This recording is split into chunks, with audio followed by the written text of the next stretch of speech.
let's say we have a data frame where we have data about 6 students. ठीक है, मेरे पास यहाँ उसके डिफरेंट सब्जेक्ट्स के मार्क्स हैं.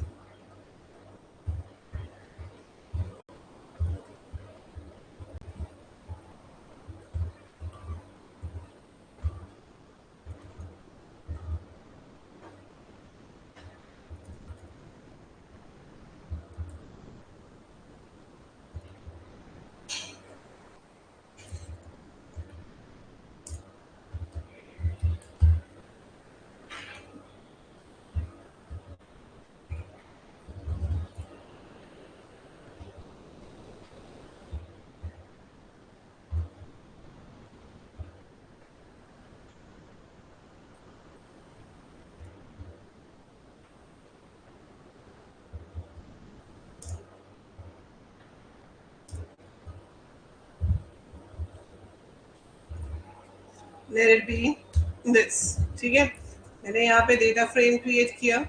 सो we'll write pd dot data frame और ब्रैकेट में अपनी डिक्शनरी का नाम, और यहाँ पर आपने डेटा फ्रेम को प्रिंट करा दिया.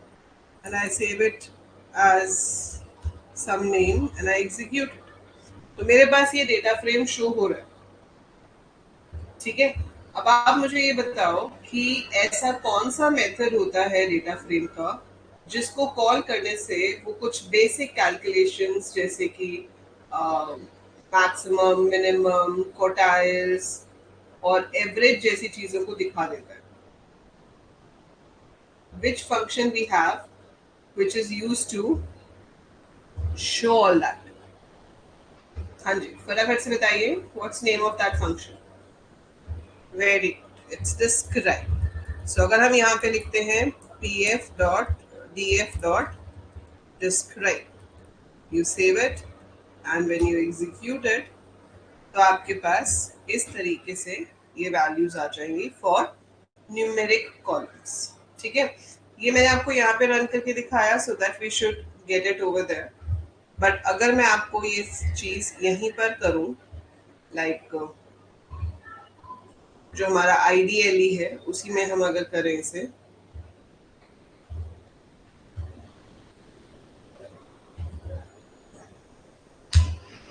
सो मैंने यहाँ पर अगर लिखा होता df is equal to pd dot data frame data, this is my data frame. ठीक है, अगर मैं इसमें से सिर्फ मैथ्स का मीन देखना चाहती हूँ तो मैं क्या लिख सकती हूँ, df मैथ्स डॉट मिन.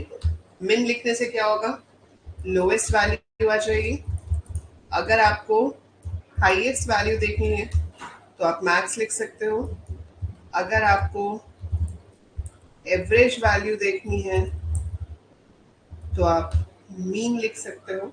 ठीक है, similar way you have the functions for other operations, like you can write here median, so it will give you the median also, वो आपको कैलकुलेट करके दे देगा. ठीक है, ऐसे ही अगर आपको मोड देखना है तो आप मोड को कॉल कर सकते हो. तो इसमें हमारे पास दो आ रहे हैं क्योंकि इनकी फ्रीक्वेंसी सबसे ज़्यादा होगी, so that's why it's showing it. ऐसे ही आप इसमें स्टैंडर्ड डेविएशन दे सकते हो, वेरिएंस देख सकते हो.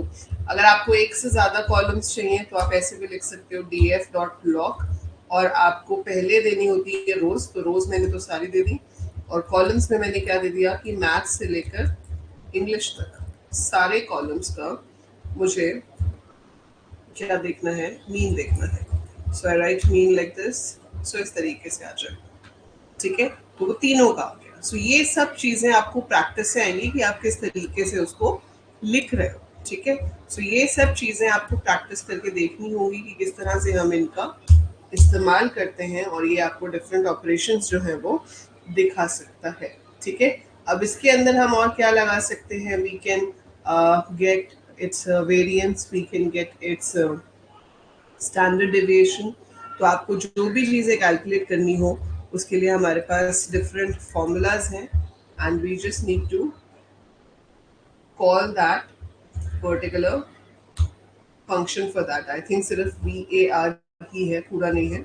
सो ये आपको फंक्शंस के नाम याद रखने होंगे और उसके अकॉर्डिंगली आपको उनको कॉल करना होगा ताकि आप उसका रिजल्ट जो है वो देख सकें। ठीक है, सो ये हमारे पास इनका वेरिएंस आ गया। ऐसे ही एस टी डी ई भी करोगे तो स्टैंडर्ड डिविएशन आ जाएगा। ठीक है, so we have different methods with the help of which आप अपनी डिफरेंट डिफरेंट चीज़ें कैलकुलेट करके देख सकते हो।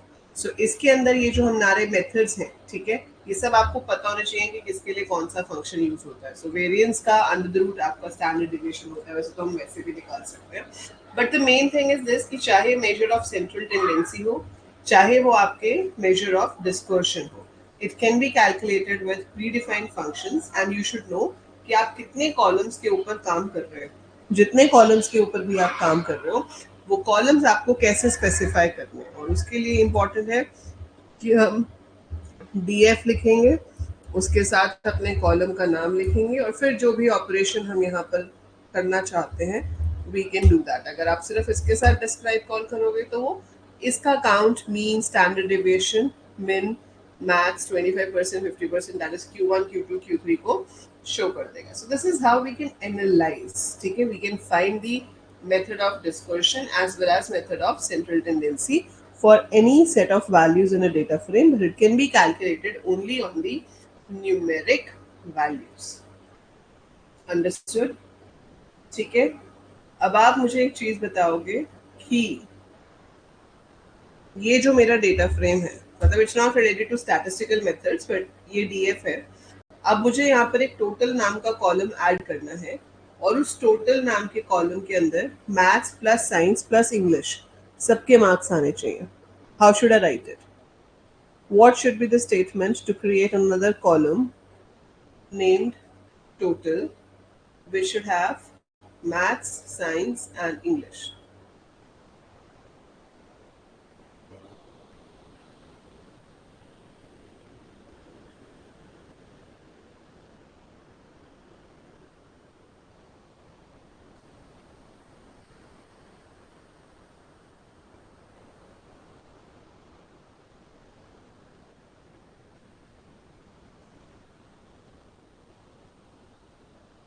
Okay, Vishisht has written the answer. I'm waiting for the others to write it.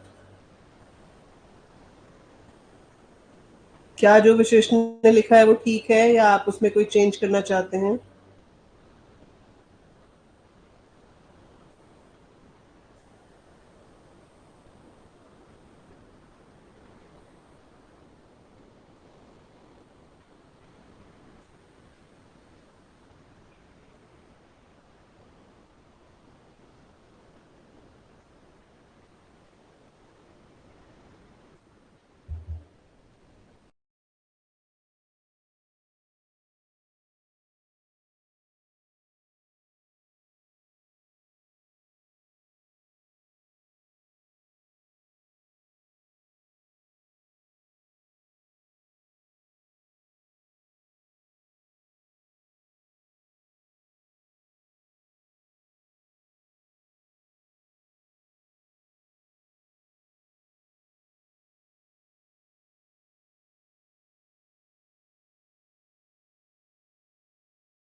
Only Vishishta answered it. What about others? बाकी सबने answer क्यों नहीं किया भाई? So this is how you can find the total. So we can do calculations and create new columns like this.